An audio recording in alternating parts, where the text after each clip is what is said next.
제목에 아는 마침표가 되어 있고 구원은 쉼표로 해놨거든요. 이제 필립 얀시라는 기독교 작가가 쓴 내 안에 하나님이 없다라는 충격적인 제목의 책이 있습니다. 그 책이 이제 아에는 마침표를 찍고 내 안에 하나님이 없다에는 쉼표를 찍어놨어요. 그러니까 이 아는 그 책에서는 이제 탄식이고, 내 안에 하나님이 없다 다음에 쉼표는 하나님이 진짜 없는가 라는 거에 대한 물음이죠. 오늘 이 구원이라는 제목을 똑같이 그렇게 정해 놓은 것은 우리의 구원이 예수님을 믿는 그 순간에 한 번 받고 끝나는 그 감격과 감동이 예수님을 처음 만나는 그 순간에 한 번 받고 끝나는 것이 아니라는 것을 오늘 말씀을 통해서 좀 나누려고 하기 때문입니다. 어둠이 깊을수록 별은 빛난다는 말이 있습니다. 너무 많이 회자되는 이야기라서 누가 먼저 했는지는 모르겠어요. 그런데 이 당연한 얘기죠. 불을 끄면은 불은 밝게 돼 있잖아요. 근데 이 당연한 얘기를 적절한 때에 제대로 하면은 굉장히 멋있게 들리지요. 우리 인생에 고난이 있지만 고난 중에 하나님의 구원과 위로는 더 풍성할 수밖에 없습니다. 할렐루야. 물에 빠진 사람을 도와주는 거랑 그냥 별로 도움이 필요 없는 사람을 도와주는 거랑은 차원이 다르죠. 그 사람이 느끼기에. 절망이 깊을수록 소망도 더 커지기 때문입니다. 우리가 받은 구원도 그런데 마찬가지예요. 우리가 얼마나 심각한 상태에 있었는지, 우리 죄가 얼마나 깊었는지 이것을 알면 알수록 반대로 우리가 받은 구원이 얼마나 놀라운 것인지도 깊이 깨닫게 됩니다. 그래서 어떤 분들은 죄를 그냥 계속 지어요. 왜냐? 하나님이 주시는 그 회개를 통해 주시는 기쁨과 희열과 만족과 평안을 맛보려고 막 일주일 동안 죄를 짓다가 주일에 와가지고 마치 목욕탕 사우나 가듯이 그렇게 합니다. 근데 그럴 수는 없어요. 로마서에서 바울이 뭐라고 합니까? 우리가 어떻게 은혜를 더하게 하려고 죄 가운데 거하겠느냐 그래요. 이 죄가 깊을수록 그 은혜도 더 많이 깨닫는 것은 분명히 사실이지만, 그렇다고 해서 계속 죄 가운데서 사는 것은 주님의 뜻이 아니고 참된 믿음이라고도 할 수 없다는 이야기입니다. 그러면 우리는 이 죄에 대해서 쉽게 말하면은 개구리가 올챙이적 생각을 잊어버리면 안 되는데 어떻게 잊지 않고 살아갈 수 있느냐 하면 성경 말씀을 통해서 잊지 않고 살아갈 수 있습니다. 에베소서 2장의 이 초반부는 하나님이, 어떤 분들은 세상을 살아가면서 하나님이 왜 이렇게 불공평하냐, 하나님은 왜 이렇게 이랬다 저랬다 하냐, 저 사람에게는 주고 왜 나에게는 안 주냐, 이런 걸 의문으로 삼는 분이 가끔 있습니다.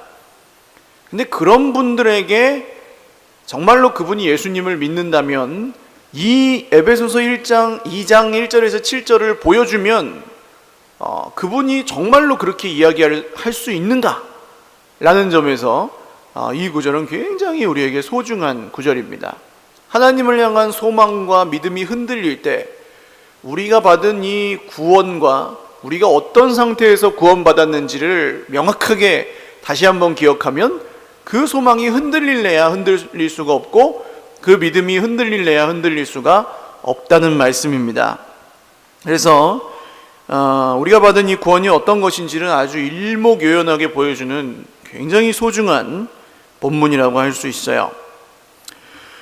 원래 오늘 말씀은 그리고라는 단어로 시작합니다. 1장 마지막 절에서 2장 1절로 가면서 내용이 갑자기 확 달라진 것처럼 보이거든요. 근데 그 사이에 사실은 한글 성경에는 나오지 않지만 그러나라는 말이 원래 성경에는 들어가 있습니다. 그리고라는 말이 들어가 있는데, 그리고라는 말은 이 대등한 개념을 소개할 때 쓰는 말이죠.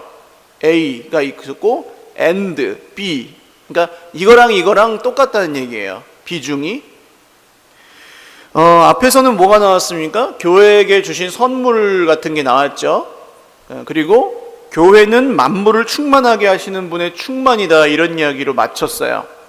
그 이야기만큼 중요한 얘기가 있는데 그 다음 그리고 라고 나와서 지금부터 2장 1절부터 할 얘기는 그 교회가 그렇게 대단한 거라는 것, 그 말씀만큼 중요한 얘기입니다 라고 시작하고 있는 겁니다. 근데 1절 내용을 보시면 어떻습니까? 그는 허물과 죄로 죽었던 너희를 살리셨도다, 그렇게 나와요. 원래는 1절 말씀에 그가 살리셨도다라는 말이 없습니다. 그냥 5절까지 가야지 나오는 얘기예요. 그가 살리셨도다라는 얘기는. 그래서 1절을 더 명확하게 번역하면 세번역 성경을 보시면 정확합니다. 같이 한번 읽죠. 시작. 여러분도 전에는 허물과 죄로 죽었던 사람들입니다. 아멘. 이렇게만 나와 있어요. 그는 살리셨도다라는 얘기는 이 개역 한글 성경을 번역한 사람들이 5절까지 가서 살리셨도다가 나오니까 이 얘기만 쓰기가 좀 저기 하니까 그 얘기를 앞에다가 한 번 더 써놓은 겁니다. 그래서 원래 원문에 보시면 그가 살리셨다는 얘기는 없고 우리가 전에 어떤 사람들이었는지만 나와요. 자, 교회는 만물 안에서 만물을 충만하게 하시는 분의 충만인이라 하고 1장이 끝났어요. 그 다음 그리고 여러분은 전에는 허물과 죄로 죽었던 사람들입니다 라는 게 동등한 비중으로 적혀 있습니다. 그래서 자, 정확하게 대조가 되죠. 교회는 만물을 충만케 하시는 하나님의 충만이고 여러분, 그러니까 우리죠. 우리는 전에는 허물과 죄로 죽었던 사람들이다. 이게 동등한 비중으로 기록되어 있다는 이야기입니다. 그러니까 전에는 허물과 죄로 죽었던 사람들, 우리가 이제는 만물을 충만케 하시는 하나님의 충만, 교회로 변했다는 이 극적인 변화를 보여주는 구절이죠. 2절 말씀은 그때에 라고 시작합니다. 같이 읽죠. 시작. 그때에 너희는 그 가운데서 행하여 이 세상 풍조를 따르고 공중의 권세 잡은 자를 따랐으니 곧 지금 불순종의 아들들 가운데서 역사하는 영이라. 아멘. 자, 그때가 언제예요? 우리가 허물과 죄 때문에 죽어 있었던 때, 예수님을 몰랐던 때, 예수님을 믿지 않았던 때를 말합니다. 여러분, 근데 궁금증이 드셔야 돼요. 아니, 우리가 그냥 두 눈 멀쩡히 뜨고 살아 있었지 예수만 안 믿었을 뿐이지 언제 죽어 있었느냐라는 궁금증이 드셔야 돼요. 이 말씀을 제대로 보시면. 그런데 계속해서 드리는 말씀이에요. 성경은 무엇을 진짜 죽음이라고 합니까? 하나님에게서 멀어져서, 하나님에게서 끊어져서 자기 스스로 주인 되어 있는 사람들은 다 죽은 거다, 그렇게 이야기합니다. 뭐 죽은 것 같다고 얘기하지도 않아요. 죽었다라고 얘기합니다. 살아있는 것 같지만 죽었다라고 얘기합니다. 예수님을 믿지 않는 사람은 살아있는 것처럼 보이지만 사실은 죽어 있습니다. 이것은 예수님을 믿다가 예수님에게서 멀어져서, 어떤 이유로든지 멀어져서 아주 죽음과 같은 고독과 고통을 경험해 보신 분들은 다 인정합니다. 하나님에게서 멀어지는 건 죽는 거다 라는 걸 인정할 수밖에 없어요. 하나님이 보시기에 그렇다는 거예요. 사람이 보기엔 살아있죠. 그런데 나만 그냥 사람이 잘 살면 되지 하나님이 보는 게 무슨 상관이냐라고 하실 수 있지만, 여러분, 상관이 없지 않습니다. 하나님이 보시기에 살아있어야 사는 겁니다. 할렐루야. 하나님이 보시기에 죽어 있으면 살아있어도 살아있는 게 아닙니다. 그래서 중요한 거죠. 그때 그럼 어땠느냐? 먼저 이 세상 풍조를 따랐대요. 이 세상이 어디에서 나왔을까요? 에베소서의 1장에 나왔는데 앞에 21절에 나왔죠? 이 세상과 오는 세상에 일컫는 모든 이름 위에 뛰어나게 하시고, 그러니까 이 세상은 지금 이 세상 사람들이 살아가는 세상이에요. 오는 세상은 뭐라 그랬습니까? 하나님이 이루시는, 이 땅에 임하고 있는 하나님 나라와 장차 완성될 하나님 나라를 일컫는 거죠. 그런데 이 세상의 풍조를 따른다는 건 무슨 뜻입니까? 정확하게 말하면 오는 세상에는 별로 관심이 없다는 얘기예요. 이해가 가시죠? 이 세상의 풍조를 따르는 사람들은 어디에 관심이 없어요? 오는 세상에 관심이 없어요. 오는 세상이 누구의 나라라고요? 하나님의 나라에 관심이 없어요. 이 세상의 풍조를 따르는 사람들은. 그래서 여기 온다라고, 오는 세상 할 때 온다라는 말은 영어보다 우리말이 훨씬 더 잘 표현하는 말입니다.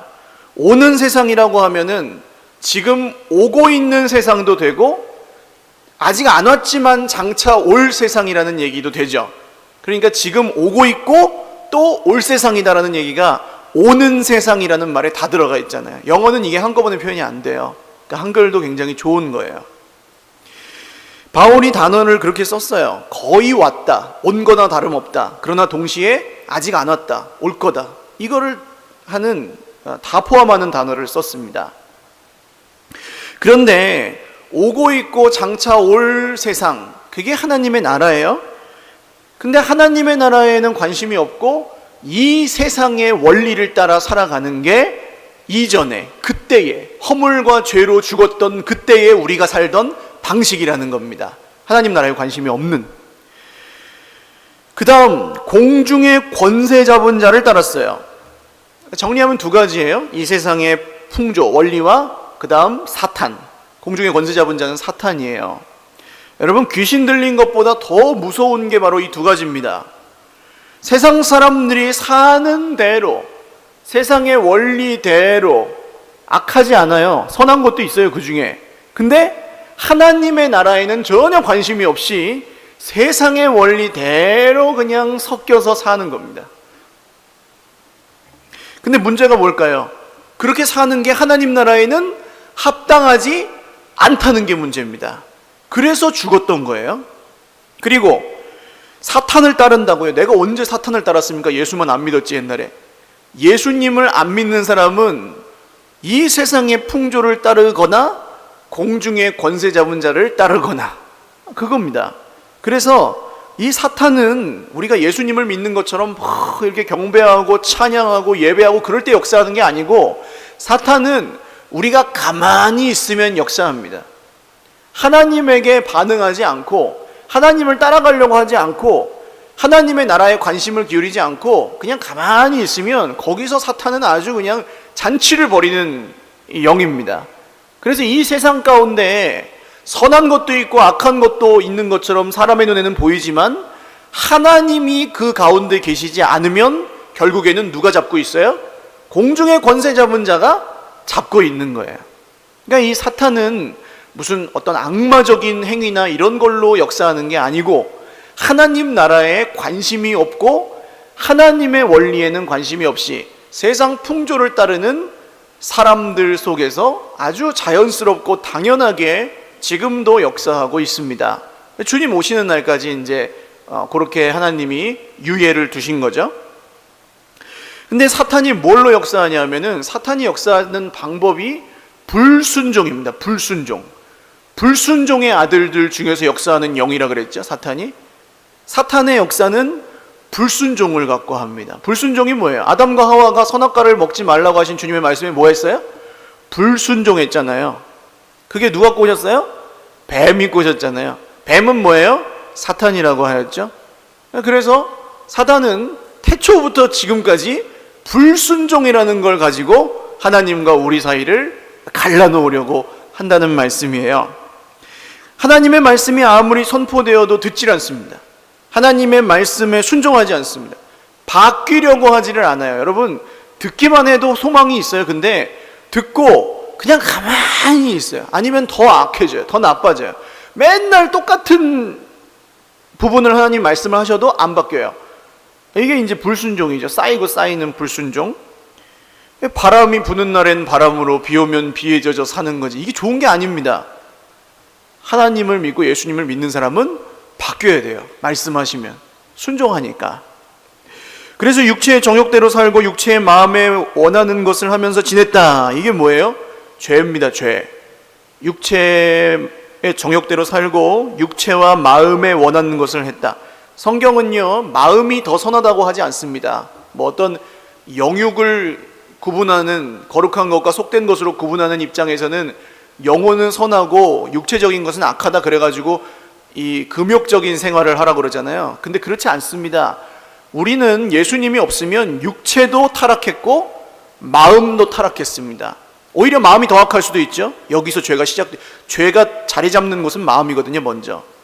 그래서 만약에 육체만 오염된 거라면은 그냥 죽으면 끝입니다. 그럼 해결되잖아요. 그냥 죽으면 되니까.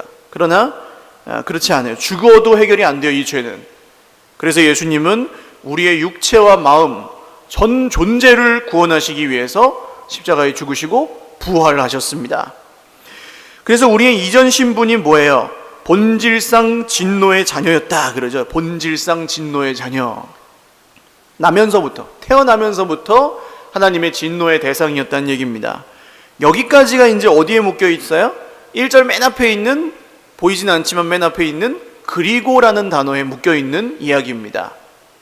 교회가 만물을 충만케 하시는 충만이고 지금 우리에게 주신 은혜가 이렇게 많고 우리에게 주신 선물이 이렇게 많습니다 라고 1장에 이야기하고, 그리고 전에는 우리가 이랬습니다 라는 얘기가 동일한 비중으로 기록되어 있어요.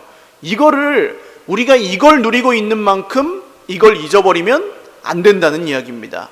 이제 그 이유가 구원의 감격과 기쁨을 잃어버리기 때문이에요. 익숙해져 버리기 때문이에요. 당연한 것처럼 여기고 다시 어딘가로 헤매러 돌아가 버리기 때문이에요. 자, 그리고 나서 4절 맨 앞에 보시면 역시 우리 한글 성경에 안 나와 있지만 그러나라는 단어가 숨어 있습니다. 1절에서 3절이 우리가 이전에 예수님 없을 때 얼마나 형편무인지경이었는지를 보여주는다면, 이제는 그런 우리를 구원하신 하나님이 얼마나 신실하신지를 보여줍니다. 그래서 그 시작이 그러나예요. 지난번에 한번 오셨던 그 김영국 목사님은 이 그러나를 반가운 그러나라고 합니다. 반가운 그러나. 예수님을 믿는 사람은 이 그러나를 만난 사람입니다. 이 그러나가 없는 사람은 자기가 받은 구원이 얼마나 위대한지를 모릅니다. 이 그러나에 관심이 없는 사람은 구원받았다고 막 좋아하다가 또 어디로 가요? 다시 이 세상 풍조와 공중의 권세 잡은 자를 따르는 자리로 돌아가 버립니다. 왜요? 내가 얼마나 형편없었는지에 대한 자각이 없기 때문이에요. 그러니까 구원도 별로 깊지 않고 그 은혜도 별로 기쁘지 않은 겁니다. 이 그러나의 앞뒤가 명확하게 구분되셔야 합니다. 그게 구원의 기쁨이고 그게 구원의 감격이에요. 4절 말씀을 한번 같이 읽으실까요? 그러나를 넣어서 한번 읽어보겠습니다. 시작. 그러나 긍휼이 풍성하신 하나님이 우리를 사랑하신 그 큰 사랑을 인하여. 아멘. 그러나를 넣어갖고 읽으면 또 느낌이 달라요. 1, 2, 3절은 완전히 절망인데, 그러나 그 절망을 뒤집어 엎는 풍성하신 하나님의 사랑, 그 크신 사랑을 인하여. 할렐루야. 우리가 받은 사랑이 바로 이런 사랑이에요. 자, 근데 3절에 본질상 진노의 자녀면 이 진노가 누구의 진노겠습니까? 하나님의 진노예요. 어떤 분들은 이 말씀을 거절합니다. 하나님 그런 분 아니다. 난 지금까지 하나님한테 그런 진노를 느껴본 적이 한 번도 없다. 하나님은 진노의 하나님 아니고 사랑의 하나님이다. 이렇게 믿는 분들이 있을까요, 없을까요? 있어요. 그런데 2000년 전에 유대인들이 한 얘기가 바로 이 얘기입니다. 자기들은 원래 하나님의 백성이에요. 그러니까 이방인들과는 다르고 이런 악함과 죄는 유대인들 얘기는 아니다. 우리 얘기 아니다. 그렇게 말했습니다. 그리고 아주 거룩하게 살았어요. 착하게. 그런데 예수님이 뭐라고 하십니까? 유대인들에게 회칠한 무덤들아, 독사의 자식들아, 너희 아비는 하나님이 아니고 마귀다. 막 독서를 퍼부으시는 것 같이 하시거든요. 그 이유가 뭡니까? 이 자기들의 이 본질상 진노의 자녀였던 상태를 인정하지 않는 그 고집 때문이었어요. 유대인이나 이방인이나 차이 없이 다 본질상 진노의 자녀였어요. 예수님이 오시기 전까지는.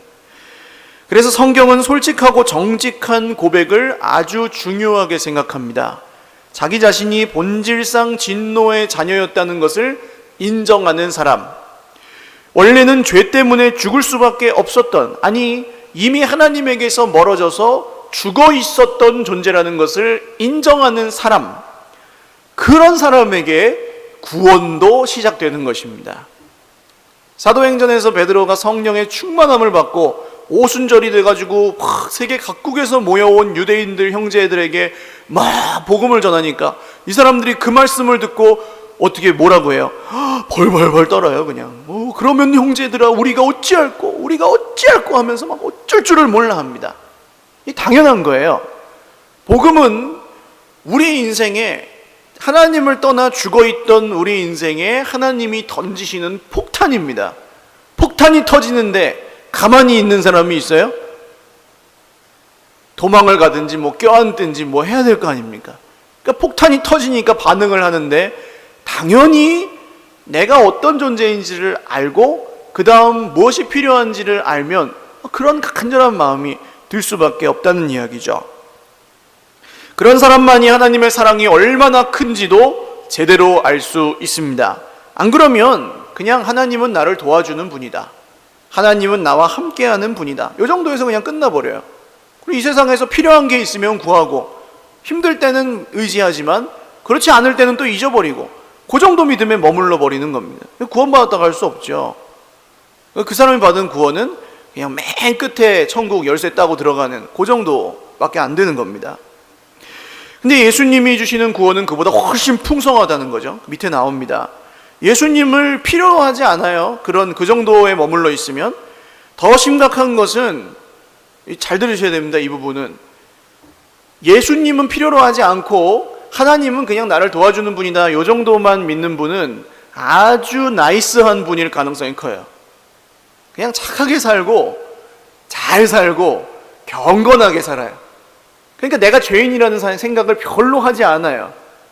그리고 예수님도 필요로 하지를 않아요.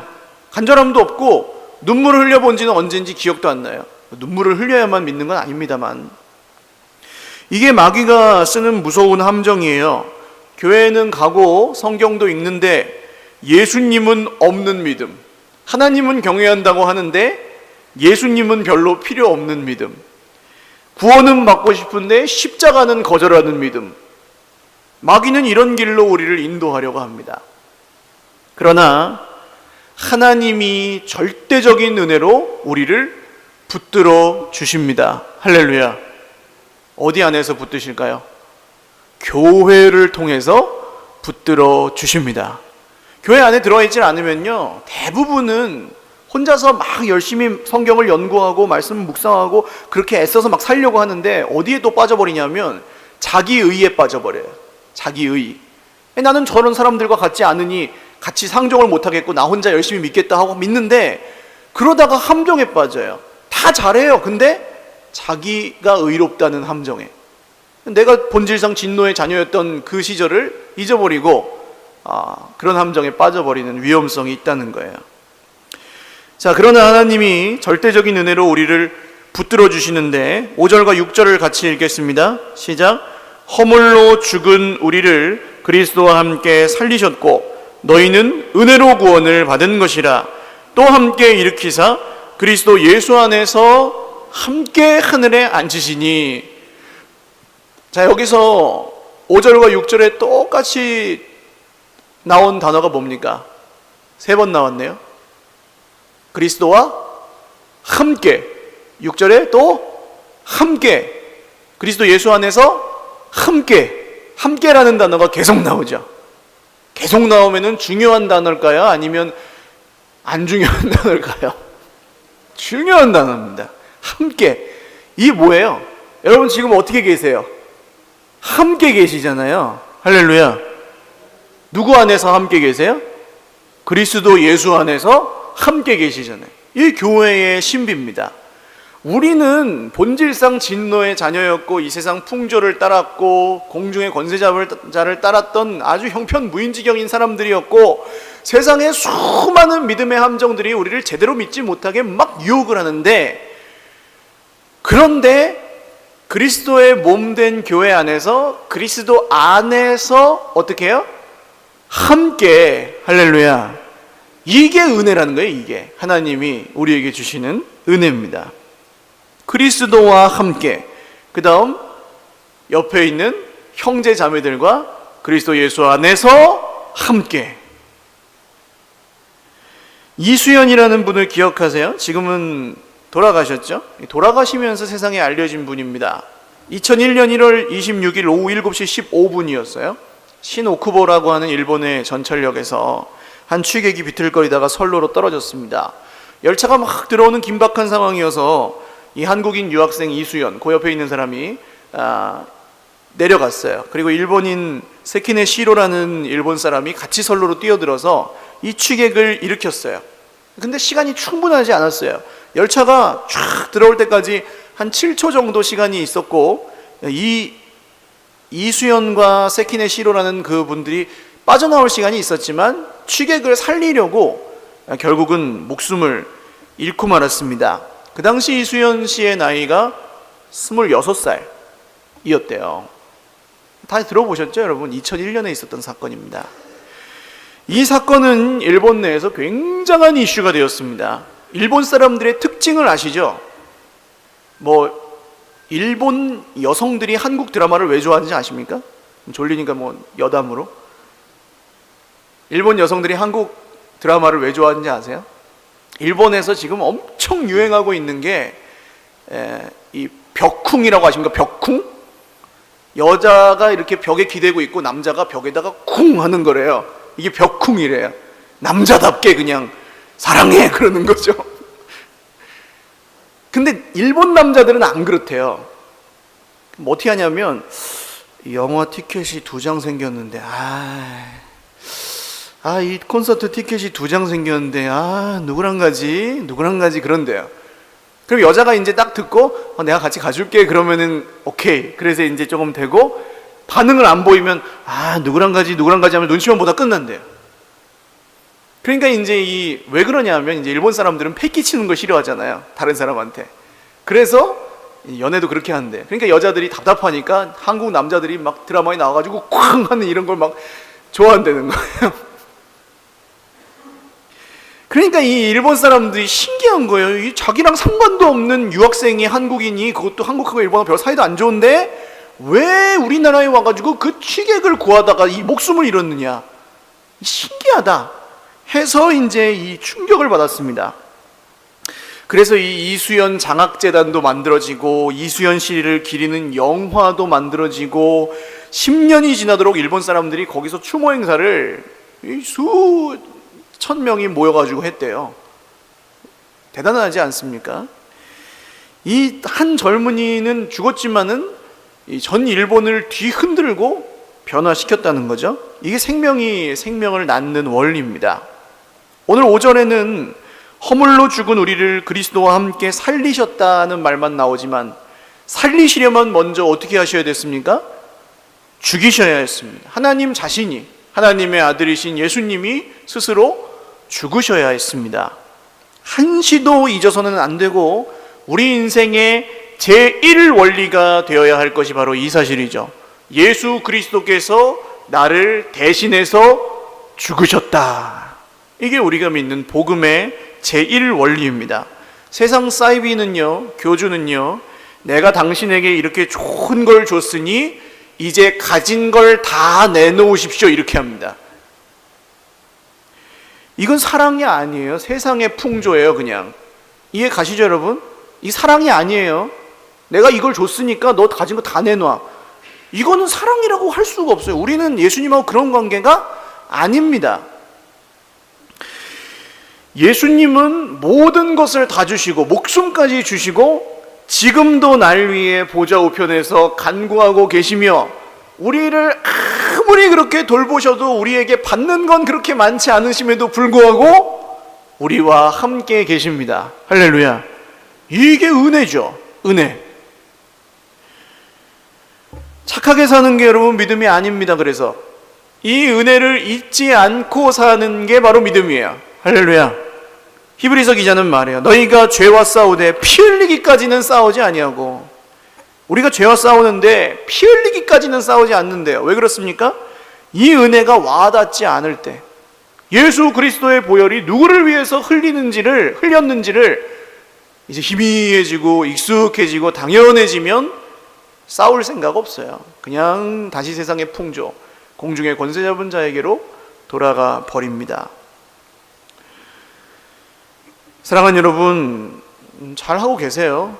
그러나 형편대로 하시면 안 됩니다. 형편대로 하십시오라는 건 좋은 말인 것 같지만 이거는 믿음에 정반대되는 말이에요. 제가 예전에는 많이 했어요. 때가 되면, 형편 되면 형편 따라 하세요. 그 사람을 죽이는 말이에요. 이거는 복음은 죽는 걸 늦춰주는 약이 아니고 힘든 걸 덜어주는 약이 아니고 죽은 사람을 살리는 하나님의 생명의 능력의 말씀입니다. 할렐루야. 복음을 믿으면 달라져요, 사람이. 그래서 형편대로 믿는 게 아니에요. 그래서 목숨 걸고 믿어야 돼요. 그래서 복음은 씁니다. 인생의 방향을 바꾸십시오. 죄에서 떠나십시오. 복음의 요구는 하나 어느 것 쉬운 게 없는 것처럼 보여요. 근데 아까 말씀드렸죠? 구원으로 인도하는 문은 좁아요. 길이 협착해요. 그러나 그게 문제가 아니고 뭐가 문제예요? 찾는 자가 적은 게 문제입니다. 안 찾아요, 그 길을. 지레 겁을 먹고 내 길이 아니라고 생각하고 예수 그리스도께서 주신 구원을 그냥 희미하게 당연한 것으로 여길 때 무슨 기쁨이 있습니까? 여러분, 돈을 벌어도 그 돈을 막 써보면 또 기쁨이 있습니까? 돈 쓰면은 여러분 기쁨이 더 많으세요? 불안함이 더 많으세요? 저는 후자라고 생각해요. 돈을 막 쓰면은요 좋을 것 같은데 이 돈 다 써버리면 내일 어떻게 살지? 이 걱정부터 든다니까요. 하나님이 우리한테 막 모든 걸, 내가 너를 구원했으니 모든 걸 다 바쳐라, 그런 것처럼 여겨주십니까? 그렇지 않습니다. 많은 사람들이 복음을 거절하고 세상 불순종의 아들들 가운데서 또 그렇게 사는 이유가 바로 이건데, 하나님은 우리에게 다 내놓으라 하지 않으시고 이미 모든 것을 다 주셨고, 할렐루야, 그리고 앞으로도 모든 것을 책임져 주실 것입니다. 할렐루야. 그분이 우리가 믿는 하나님이십니다. 우리가 받은 구원이에요. 사랑하는 여러분, 하나님이 정말로 우리가 그 은혜에 감격하여 우리의 삶을 조금이라도 드리면, 그렇습니다, 손자의 재롱을 보는 할아버지의 마음 어떻겠습니까? 손자가 글씨를 막 일필휘지로 명필로 할아버지의 은혜에 감사 하나에다 이렇게 탁 써갖고 줘서 할아버지가 사탕을 사줍니까? 아니에요. 맞춤법 다 틀리고 할배, 사랑 뭐 이렇게 그냥 네 글자만 딱 써서 줘도 할아버지는 그걸 보고 그냥 감격하여 내 손자가 나를 사랑하는구나 하고 간이라도 빼주잖아요. 그겁니다, 우리 주님이 주시는 은혜는. 자, 마지막 7절이에요. 같이 읽겠습니다. 시작. 이는 그리스도 예수 안에서 우리에게 자비하심으로써 그 은혜의 지극히 풍성함을 오는 여러 세대에 나타내려 하심이라. 아멘.